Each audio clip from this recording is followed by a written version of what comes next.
Hello, God bless po mga kapatid. Welcome back po. Bigyan natin ng reaction.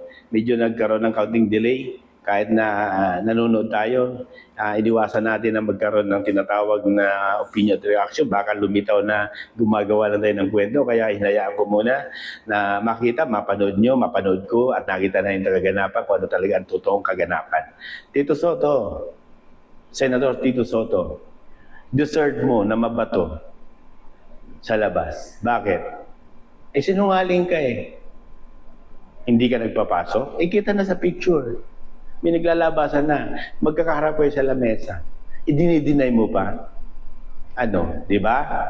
Yung itong part na ito mga kapatid, talagang ito,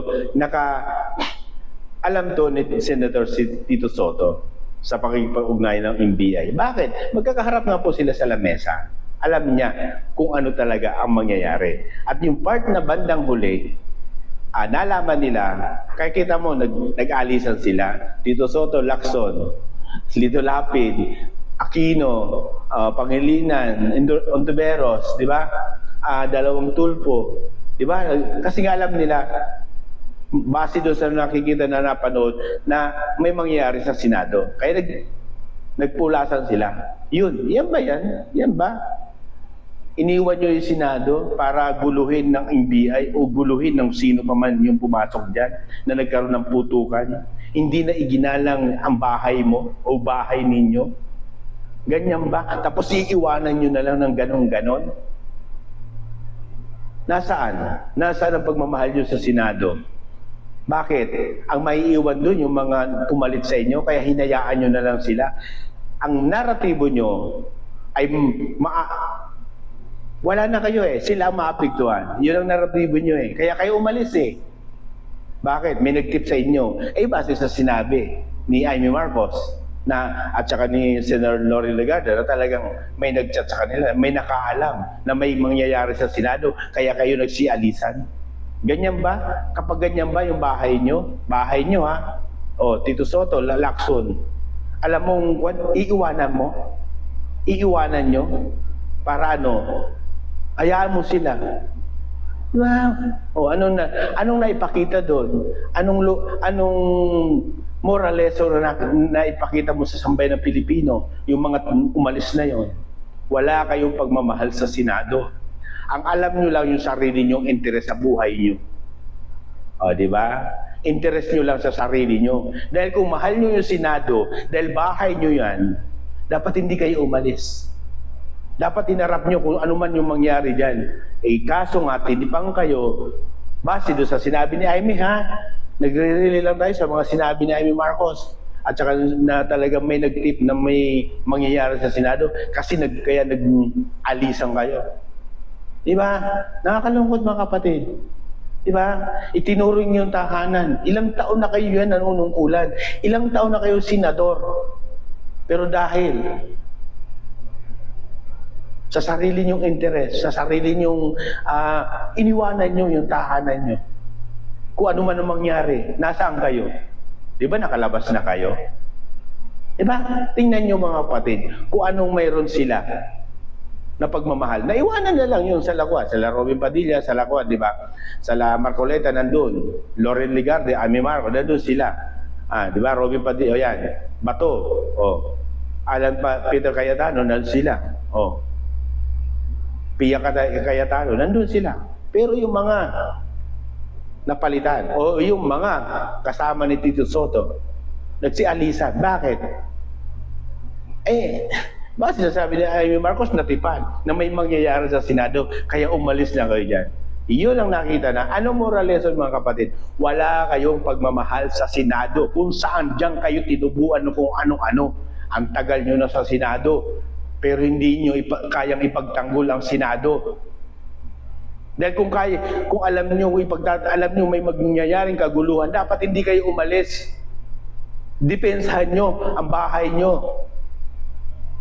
Kung ano man ang mangyari. Bakit? Bahay nyo yun eh. Diba? Bahay nyo yan na napakatagal. Ang tagal nyo na nanunungkulan bilang senador. Lacson, Tito Soto, Lito Lapid, Pangilinan, Bam Aquino, Riz Ontiveros. Di ba? Ba't nagsialis kayo? Dahil ba may mangyayari? Nagtatanong lang po kami, bakit nagsialis kayo? Dahil natipan ba kayo? Nagtatanong lang po kami. Anong ibig sabihin nun? Iniwanan nyo yung bahay nyo. Kung ano man naman yung bahala si kayo dyan. Iyon ang naitanim namin sa isip namin. Wala kayong pagmamahal kung saan dyan kayo, bahay nyo, ang Senado. Ba't ko nasabing wala kayong pagmamahal sa Senado? Eh, iniwanan nyo nga po eh. Na alam mo may mangyayari. Dahil kung alam nyo, kung talaga mahal nyo yung Senado, alam nyo may mangyayari o ano pa man kaguluhan, dapat hindi kayo umalis doon. Sama-sama kayong dumipensa doon na alam nyo mali ang ginagawa. Na nilusob na. Binabarena na. Pero anong ginawa nyo? Nagsilayas kayo. Tapos nagtatapang-tapangan kayo sa part ng China. Matatapang kayo. Pag dyan nga lang, hindi nyo maidepensa. Diba? Nakakalungkot mga kapatid. Yung mga ganitong klaseng itong mga klaseng leader natin na akala mo napakahusay, napakagagaling. Kapag nagsalita, nag-privilege speech, akala mo mahal na mahal mo, o mahal na mahal nila ang bansang Pilipinas, ang kanilang kinasasaglakan na Senado. Pero iniwanan nyo. Nagsialis kayo. Kaya pala pag alis nyo, nagputo ka na. Anong ibig sabihin? Alam nyo na may mangyayari. Tapos maggaganyan kayo. Di ba? Nakakalungkot mga kapatid, yung ganitong klaseng mga leader nang alam lang pa sariling interes. Ang alam lang, di ba? Ayan, lilitaw na. Kapag may nakaupo na panibagong Blue Ribbon Committee Chairman, lilitaw at lilitaw. Iyon ang pinangangambahan nyo. Kung bakit ganun na lang, kaporsigidi kayo na uling mapalitan ang kasalukuyang namumuno sa Senado. Bakit? Maiimbitahan na yung mga bagay na tinukoy, pinumpoint kung sino-sino mga pangalan niya. Bersamin, Romualdez, di ba? Oh. Kaya mahirap yung mga ganitong klaseng mga leader na akala mo kung makapagsalita. Di ba? Alam na po namin sa bayan ng Pilipino kung anong kulay mayroon kayo. Dahil kung kayo nanunungkulan ng tama, kung kayo hahanapin nyo yung tamang direksyon, yung tamang totoo na niransak ang ating kabanambayan. Nilimas. Hindi ordinaryong pagnanakaw. Trilyon ang ninakaw sa ating bayan. Pero nililihis nyo ang mga usapin na to. Yung mga tao na tinatawag o mga taong itinuturo, hindi nyo tinatawag. Kaya ito na ang pagkakataon para magkaalaman. Baka nga, kaya ayaw nyo natawagin yung mga tao na yun kasi baka kayo ang maituro. Salamat at God bless. Ingat po tayo lagi. Sana makita nyo mga kapatid, yung mga ditong klaseng leader, nakala mo, di ba? Yung pala, iiwanan din yung kanilang tahanan. God bless at ingat po lagi. Salamat. Pagpalain po naman tayo ng Diyos at lagi nawang maayos at maayos na po ating bansang Pilipinas. Nawa, magtuloy-tuloy na po. At maalis na yung mga tumanggap ng maleta.